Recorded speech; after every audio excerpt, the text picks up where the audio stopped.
Hello, everybody, and welcome to the first edition of the Eddrick Show. I am Eddrick Jerome, your host. I want to thank you for tuning in. Please make sure you hit the subscribe button on our YouTube channel, and you can get all the notifications as we upload content going forward. So again, inaugural edition of the Eddrick Show. Very happy that you're tuning in and checking us out. And as always, we offer you intelligent conversation with interesting people. Our very first guest is an old friend of some of my previous shows, Dr. Gail Myers. Dr. Myers is a cultural anthropologist. She's also the co-founder of Farms to Grow, which is based out of Oakland, California. She's been a strong advocate for African-American farmers for more than 20 years, and she's here to discuss her new project, Rhythms of the Land, a multimedia documentary film. Rhythms of the Land is a valentine to the generations of Black farmers in the United States from enslavement period to the present, whose intense love of the land and dedication to community enabled them to survive against overwhelming odds. Dr. Myers, wonderful to see you again. Thank you for coming on the Eddrick Show. Well, thank you for the invitation, Eddrick. It's always a pleasure. All right, so let's get into it. Filmmaker. So tell us about that's my latest title, I guess. Yeah, you're very talented, very talented. So tell us about the documentary and why this story is so important to the history of this nation. This story is the missing link. It is the missing piece of the American agrarian scene. You know, historically growing up looking at television, many of us, from a farmer perspective, we see the white guy with the overalls and the cowboy hat and the cowboy boots and, maybe next to some cattle or a big, 1,000-acre field of a commodity crop. We have missed acknowledging the valuable role that African-American farmers and African-American communities in general have played in the development of the American economy.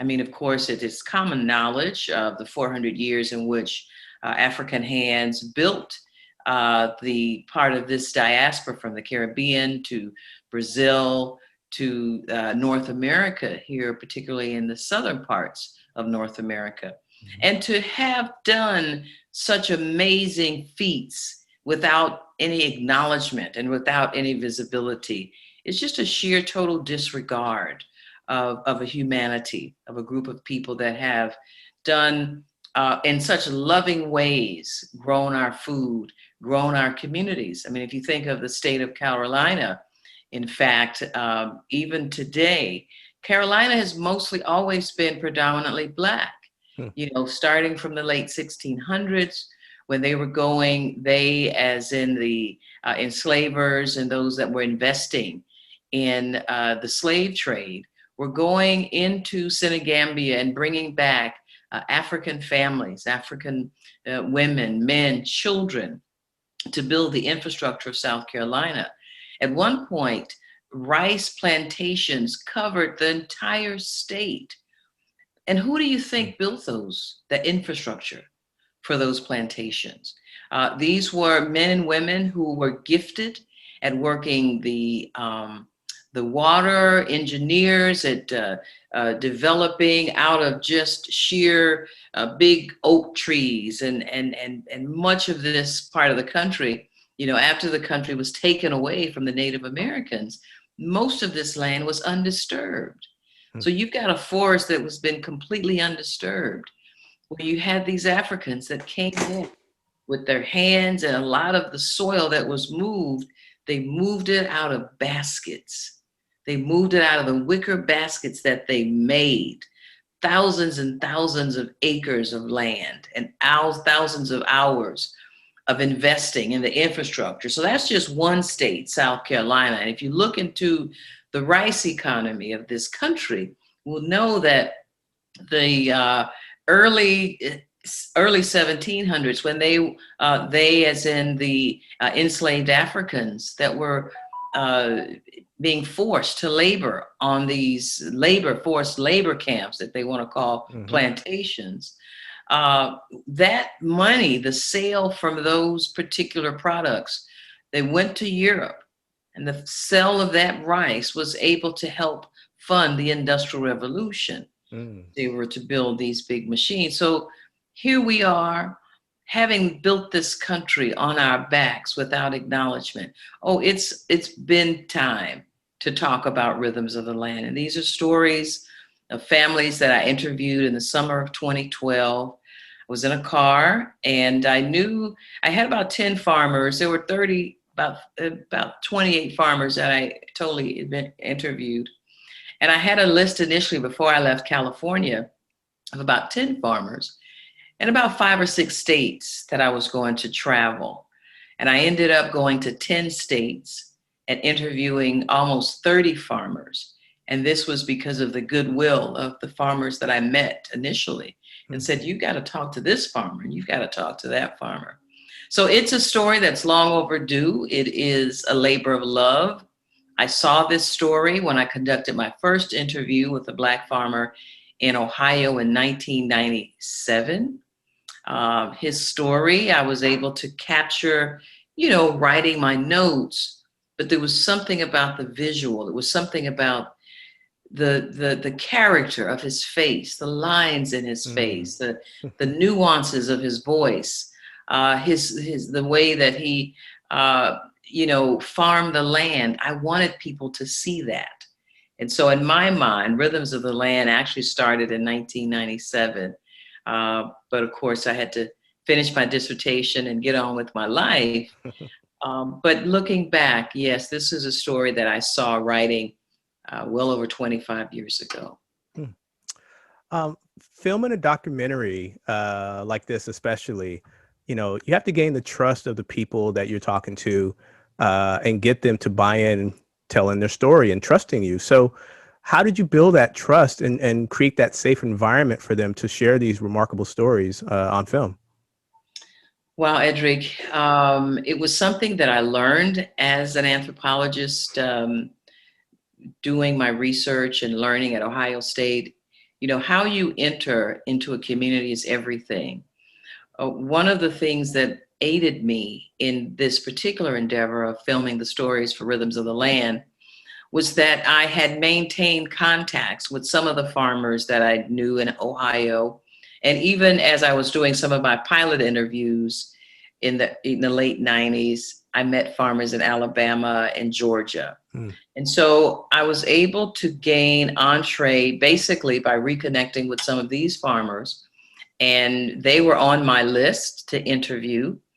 And they referred me to several other farmers. So when I entered into the homes of these farmers, I had someone that, in anthropology, we call a gate opener. Some people say they're gatekeepers, but I don't think they keep the gate. They open the gate. And so the gate openers that I had, because they have such credibility, and because I enter with the most humblest and respectful way, I was able to, with just goodwill and just, I guess, being raised well, able to really connect with farmers. As I told them and shared with them why this project was so important, they agreed. I didn't have to do much convincing. Many of these farmers had overcome so much to maintain their land, to get their land, and they were eager to tell their stories. One of the first persons that I set out to interview, excuse me. Yeah, sure. Was a man named Alvin Stepp. Now, Alvin was very instrumental in getting the Pickford versus Glickman litigation moved forward. In the late 90s, several hundred Black farmers sued the USDA for discrimination, years of discrimination, decades of discrimination. And they needed, in order to issue a class action suit, you have to first have issued a complaint. Well, many of these farmers did issue complaints during the Reagan administration, but they closed the Office of Civil Rights at the end of the Reagan administration. And then when George W. Bush came in, they actually shredded the complaints that were issued during the Reagan administration. So when it was time for them to issue the class action suit, they couldn't find any of the complaints. And they said, well, you've got a good case, but no one complained before. How do you all of a sudden come here? And the farmer said, no, we've complained, but the papers were shredded. They did find evidence of that. Well, this one guy named Alvin Stepp, he also was a farmer, but he also, as another job, which often farmers have to take on another full-time job and do the farming, he was a truck driver. So he was often away from home. His mother had called him and said he has a letter that they were about to foreclose on the farm. So he comes back to Arkansas and, he's looking for a lawyer. He's looking for a lawyer to take the case to keep them from foreclosing on his land. So in his look for a lawyer, he is driving around Little Rock, Arkansas, I guess where they have a lot of the lawyers' offices, looking on the marquees, and he finds a lawyer. And he tells this story in the film, so you got to watch the film. Of course. How he tells it. I do it no justice. But he goes into this law firm, and he puts his name. He says, I want to talk to a lawyer about my farm real estate. So they put his name on a list, and they look Alvin Stepp. So the woman, I guess the receptionist goes back and says to someone, Alvin Stepp is here. So someone comes out and they said, are you Alvin Stepp? And he says, yes, I'm Alvin Stepp. So the person goes back into the room. Pretty soon someone else comes out and from another room further up the hall, and they say, you're Alvin Stepp? And he says, yes. And he says, at this point, he's getting frustrated. He said, why is everybody calling my name, asking me, am I Alvin Stepp? Well, they bring him into the office and they tell him, they said, as he comes in with his big binder of papers, they said, why are you here? And he told them, he said, well, if you're Alvin Stepp, you don't have to worry about this. We've been looking for you. So when Bill Clinton was governor of Arkansas, he knew the Stepp family. Alvin's family was very well known. And Bill Clinton knew that Alvin had filed a complaint. So at that point, later, Bill Clinton became president. And he told the people around him, he said, you all can't find any complaints. I want you to go down to Arkansas, Little Rock, and find this skinny black guy named Alvin Stepp, because he knew Alvin had issued a complaint. So lo and behold, when they asked him, they said, Alvin, do you happen to have any copies of the complaint that you issued? Alvin says, I got every piece of paper I ever had.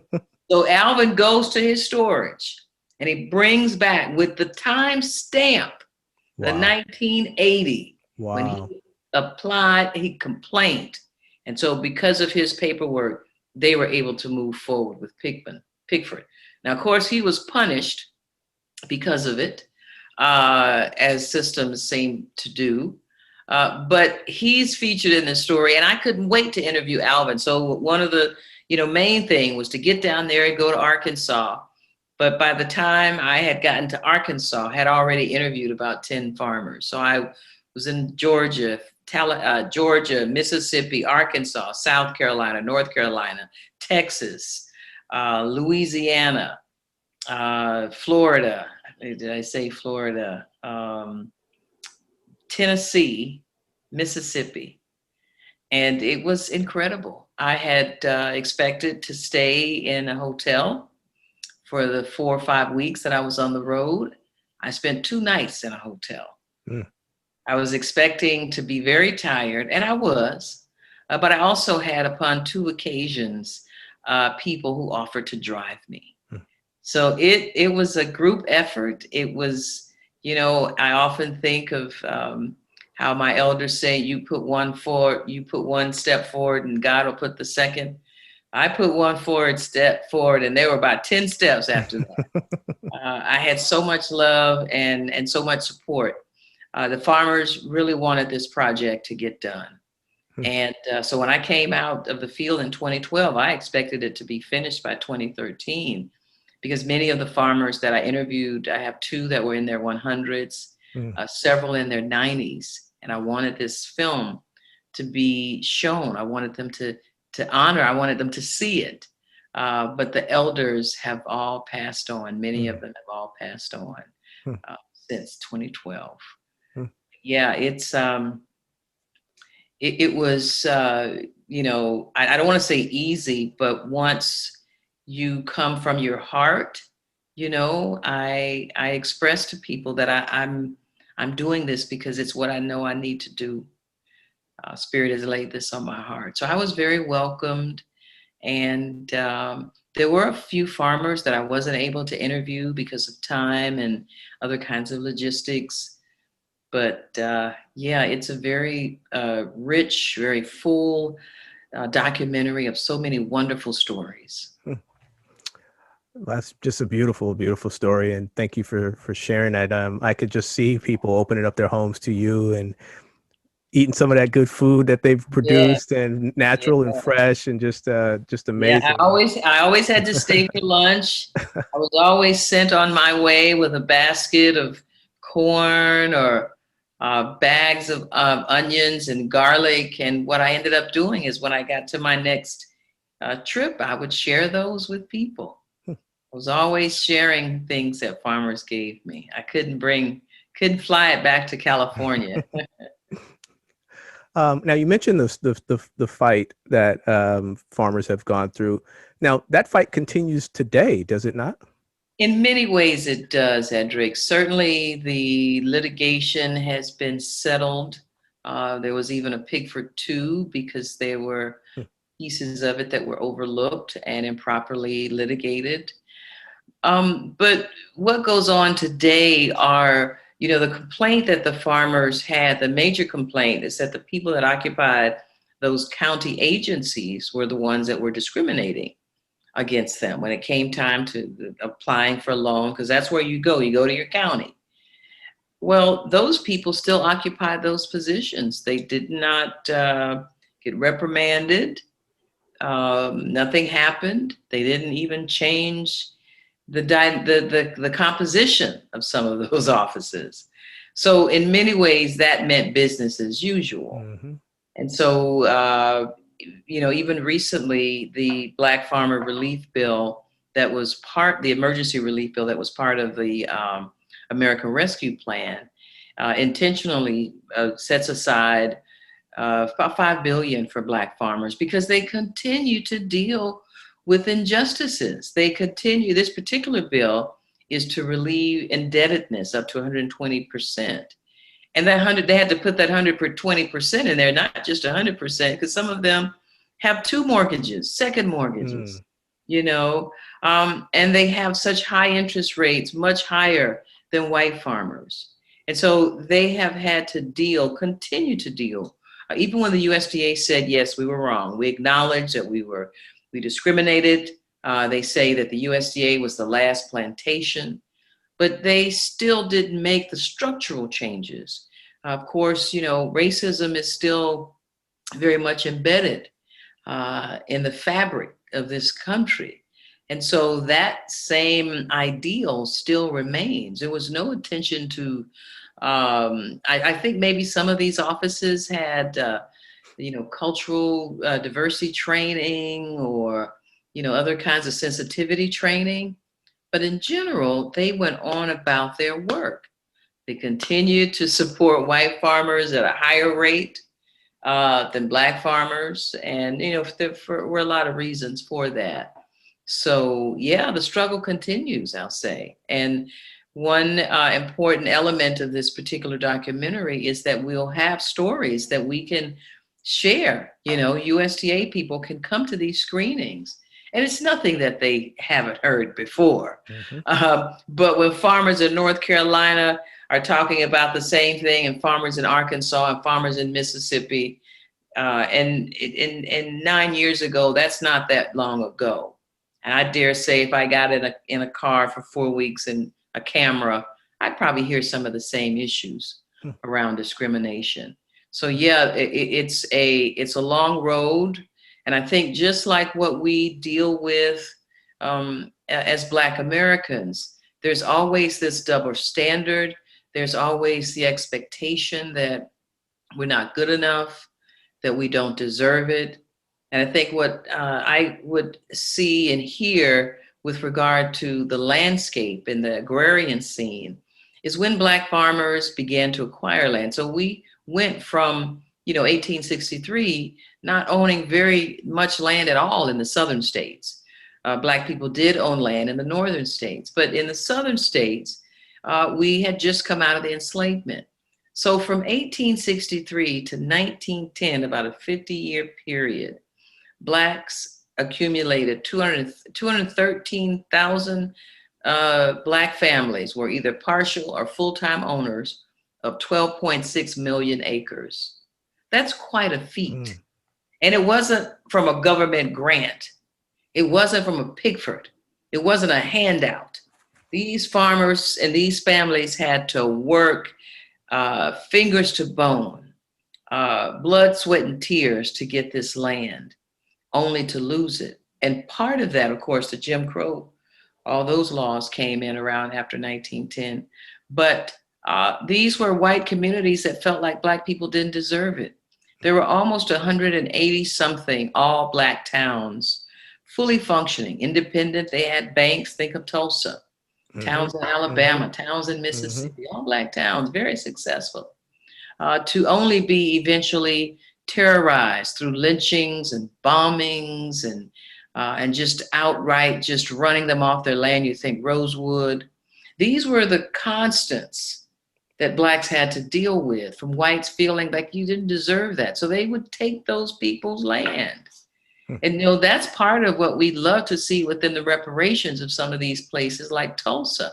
I think there has been a commission that was created to really investigate the land and the wealth that was taken, just stolen from these families in Tulsa.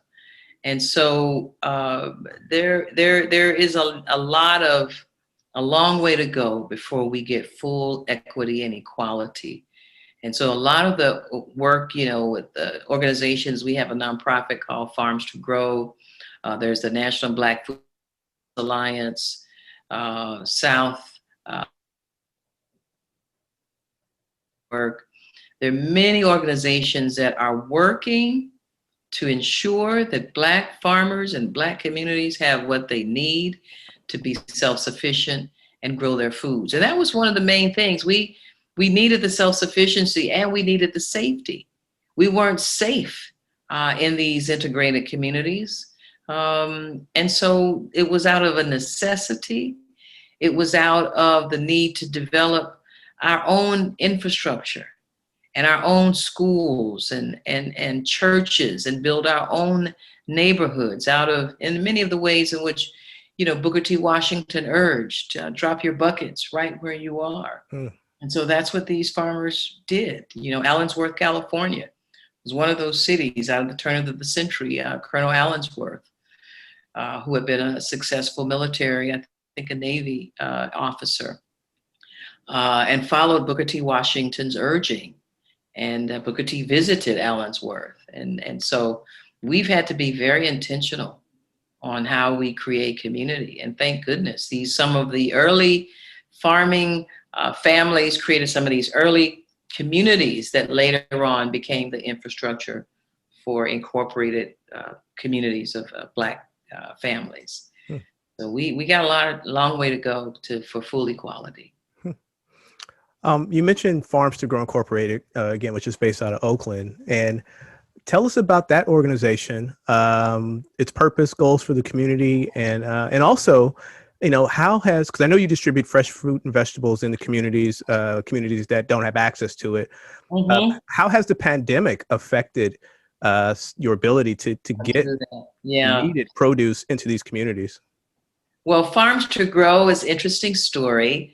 When I graduated at Ohio State, and it was at, one of those events where we're all standing around eating cake and cookies and drinking punch and talking about what we're going to do next, and listening to my colleagues share. This one is going off to an archaeological institute and teaching at University of Chicago. And they turned around and said, Gail, what are you going to do? I said, I don't know, but I got farms to grow. And I said that really meaning to do something about the sad stories that I heard throughout my 5 years working on my dissertation and interviewing and writing about Black farmers. And so when I left Ohio, I actually moved briefly back to Atlanta, which is where I got my master's degree in applied anthropology, because I figured I'm going back to the South. This is where Black farmers are. I need to be there to offer some support.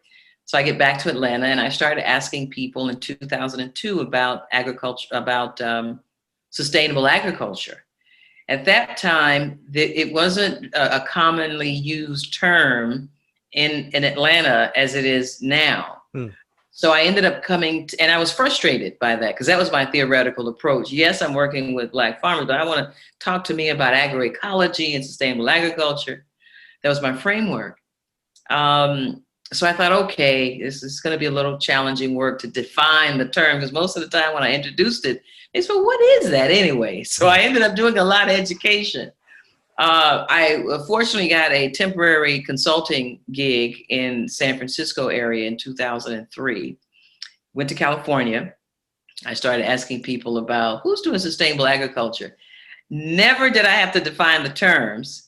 What I had a problem with was trying to keep up with all the names that people told me to go to this person. Now you go to that person, and list of like 5 names. And I thought, this is great. They get it.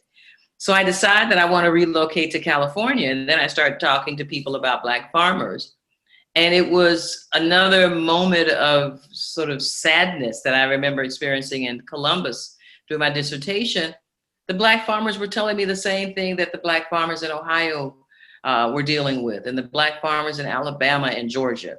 No assistance from the local ag communities, no access to distribution outlets, very minimal support to grow their farms. And I had maintained a communication with Gordon Reed, who is the co-founder of the organization. And I remember it was in September, shortly after I had been there and got my place, kind of moving around. And I said, this is ridiculous. How come this most progressive state in the US, Black farmers are still not doing well, not being able to participate fully? And I said, we got to do something. So we started Farms to Grow in September of 2004 to do something, just to stand in the gap, because the agencies that were funded to do so were not doing that. And so it occurred to me that, well, I'm pretty smart, know how to do a few things. Let's start a nonprofit and see what we can do. And so that's been 16 years ago that we started Farms to Grow. We've had many, many successes. We work with farmers, we work with youth. We have a Black farming film night. Of course, we have our CSA, the Community Supported Agriculture, where we support Black farmers. So we distribute their produce through a CSA. We started the Freedom Farmers Market in 2013 because Black farmers were telling us that they were waiting 6 months and 18 months to get into the predominantly white markets. And so the venue that we started was basically a distribution outlet, but it actually became more than that. It was a very liberatory space where we use that opportunity to reclaim our power over our food. There are a lot of negative narratives around Black farming, a lot of negatives around some Black food like watermelon. We had a watermelon eating contest. Everything we did, we engaged our community to think deeper, not just about what you eat, but your relationship to the farmer, your relationship to land, the power. And so it proved to be more than a market. It really was a serious moment in time where people came to learn, to share information, to give. We had a book. Initially what we had, I have a cousin that worked for half price. Well, he was a school teacher but he would get donations of books from Half Price Books. And he came to the market one day. He says, "Cuz, if you ever need books, let me know." So we got all these books from Half Price Books. First, we had like 5 boxes, and we encouraged people to get a book and bring a book. And so after, a couple of years, we just kept the books things going. We always had a table for books, and you would not believe how people would pull up a chair and they just start reading. It was just a wonderful. We had chess and checkers and dominoes at the market.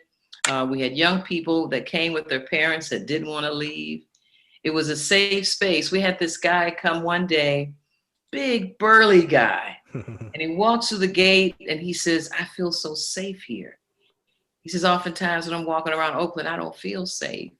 He said, how can we take this feeling to all parts of Oakland?" So we created a very unique space with intention to decolonize the food system, which I think the full body of my work as an anthropologist is really about decolonizing, the food system, the approach to how we talk about a community of people. In my particular case, it's Black farmers. I was going through graduate school and hearing all these theories that were, written by by white men mostly, not even a lot of women. And I brought up W.E.B. Du Bois and his double consciousness as a theory, and only to be shut down by one of my professors. And I said, "No, this is theory." So I went through my graduate program, from my master's to my PhD, feeling very marginalized. Anything I had to say was discredited.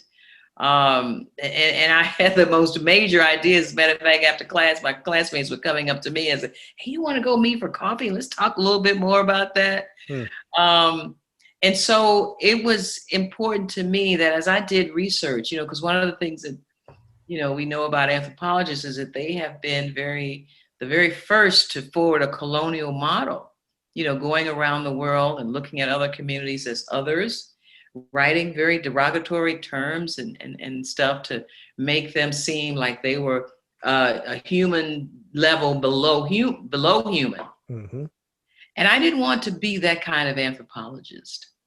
I didn't want to be the kind of anthropologist that ignored my role in the work that I was able to just, get a PhD, doctor this, and go off and get a nice name on an office and live a, so-called quote unquote happy life. I had no intention of doing that. What I did want to do was, as I heard these stories from these farmers, I wanted to care in many ways. This work was a caring work. I wanted to give back. I wanted to acknowledge the places and, going through graduate school where I felt marginalized, and make sure that that was not something that I transferred or conveyed to the people that I interviewed. I entered with a lot of respect and acknowledging that the discipline had done a lot of errors. And so the work that I felt like was important that I could do, in many ways, it was a corrective. It was a way to show power and a type of honor and dignity to a group of people that had also been marginalized, that had also been disrespected and disregarded. So the work in all of my work as a cultural anthropologist has been, in my mind, a bit of a corrective for anthropologists. So we can see that there's another way you can study community. You don't have to go out and be so objective and, "Oh, I didn't see that. I got nothing to say about that." Well, you can't go and enter in communities and just come out like, without empathy. I had a lot of empathy for the work. As a matter of fact, when I first started interviewing my farmers, I think on the first 5 interviews, they were all out far away from Ohio, 2-3 hours. They were in the rural parts. I sobbed coming back from those interviews for 2-3 hours because the stories that I heard, many of them I couldn't even believe. My first interview, where I was shaking my head, I ended up calling my mom, not giving her the names of the farmers, but sharing some of what she said, and I couldn't believe it. And my mom was like, "Yep, that sound like them," Hmm. you know. But it really, I was impassioned. Those tears, watered this flower of a commitment to do something, and that's really what grows inside of me. It grows that, and this film is part of that. It is another manifestation of how can I give back? How can I give something? How can I have an impact on this community of people that have been so wonderful? And even though they haven't received dignity, I see them as being very dignified in how Mm-hmm. they go about their Mm-hmm. farming. They Mm-hmm. go about it with a lot of respect. They're stewards of the land. They don't see themselves as so-called owners of the land. Yeah, you got to take a mortgage, and the land was handed down to you, so you got to claim a sense of ownership over it. But the whole notion of that's, controlling, dominating me, that's not their come from.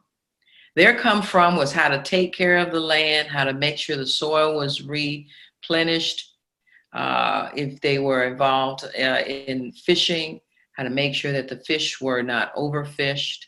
If, if they were basket weavers, how to make sure that they didn't overharvest a particular straw. The consideration that these farmers took to every part of life, even the community that they fed their food, they took such honor, and I would say in a dignified way. So I wanted to make sure that I could help support this legacy Hmm. that has to keep going. I wanted to do my part to carry the baton for this distance Mm-hmm. so I can pass it off. Mm-hmm. Very well said. We have a couple minutes left. So let me ask you now. So the film currently is in post-production. It's going to be released later this year, correct? Yes, yes. So we have contracted with a group of editors, and they are now looking at the assets. They're editing the interviews. We'll have, various versions and various. Sure, sure. But Uh, our expectation is September or October for the screening, for the first screening. but you've also scheduled several events kind of related to this project over the next Yeah, several months to engage the community and continue the dialogue. So maybe you can walk us through a couple of those in the next few I would minutes, love to. and we can get, we'll put all the links to all the information in our Oh, on our YouTube yes. page. So This is very exciting. So what we're doing, we're curating a 7-part series called Ear to the Ground. And each month, the last Saturday of each month, we will engage audiences on a different topic related to Black farming. The very first month, we showed the trailer, and I was the guest, and it was moderated by Shelley Dyer. For March, we're doing Black women horticulturalists. mm, This is amazing. Who knew that Mahalia Jackson was a flower farmer, and mm, Stagecoach Mary also, and Zora Neale Hurston's sister-in-law Blanche. These are some amazing stories about a group of women that grew the emancipation oak from an acorn. wow. Again, stories that would not have been told and found out about were not for the brilliant research of Abra Lee. And so the end of April, we're having conversations with Black chefs. Chef Farmer Matthew Rayford will be the moderator for that. And he has invited 4 chefs to be to accompany him on that show. In May, we're having Wise Women. So they'll talk about the healing herbs and those things that grow in the forest Mm, that oftentimes a mother will call a grandmother and say, what do I need to get for this cholera or for the babies this or that? It was always, in most cases, the mother, the elders that kept that knowledge. We will honor Black farmers. We'll have in July, which is the National Black Ag Week. That's in it, and it's in honor of Dr. George Washington Carver's birthday. So we'll have a month where we honor and award and recognize Black farmers. Then we have a session called Conversations Around Black Opera. You know, as many people know, Paul Roberson and Marian Anderson, Black opera was a very liberatory music. You know, of course, Marian Anderson, they wouldn't let her sing. I think it was Carnegie Hall. And so she was invited to sing on the Reflecting Pool. That's a part of our Black liberation story. Paul Roberson, we know how powerful his voice is and his statement around Black liberation. And many of us don't know the relationship between Black landowners and Black opera. So we want to explore that. And besides, you know, who talks about Black opera? Right. Mm-hmm. So we're educating, we're inspiring. And these events, we have August. We haven't finalized the event for August, but it'll be just as juicy as the other ones. We'll take a month off, and then the film will be screened. So these events, these curated events, are a way for us to continue to engage audiences, get them excited, informed, keep the momentum moving. So when the film does arrive, folks will be waiting with bated breath. And some of what we've learned throughout the course of the curated series will come to bear as the film is screened throughout the country and eventually throughout the world. Well, as we wrap up, let me just, again, thank you for coming on our very first episode of the Eddrick Show, your home for intelligent conversation with interesting people. We'll put all of the relevant links in the comment section, links to the website for the film, Farms to Grow, all of the community events. You'll be able to get all that information in the comment section. Be sure to subscribe to the Eddrick Show. And then the last question I'll leave you with in a couple of seconds. Projects like this, you're very busy, of course. What do you do for downtime? How do you practice self-care? How do you take care of yourself? Because to fight like you do and to tell these stories, you've got to take some time for yourself. So what do you like to do to balance it all out? Well, Eddrick, I also garden. At the beginning of the pandemic, I put in a garden at a friend's house and dug out the grass, took a lot of before and after pictures, put in some squash, some kale, some eggplant, some basil. And that's what I like to do. I like to get my hands in the sand, my hands in the soil.